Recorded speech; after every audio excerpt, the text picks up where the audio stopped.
tere tulemast minu Sigri-Migri luulejutte kuulama. Tänase luuletuse pealkirjaks on Sündmused kuhjuvad üksteise peale. Sündmused kuhjuvad üksteise peale. Kurbus ja nukrus vaheldub rõõmule.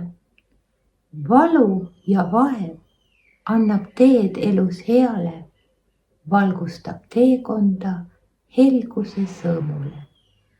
Sündmused kuhjuvad samale reale, aastate vahelt kaovad kontuurid, toona viidatud valikud veale, tänapäev üleslöönud tuurid.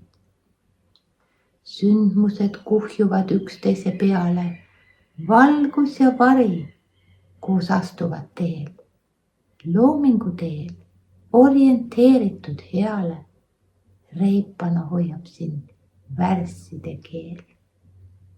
Sündmused kuhjuvad üksteise kannul, valgus ja vari koos astuvad teel, häguvad rahvad oiete annul, valusas vaikuses kuivamas keel.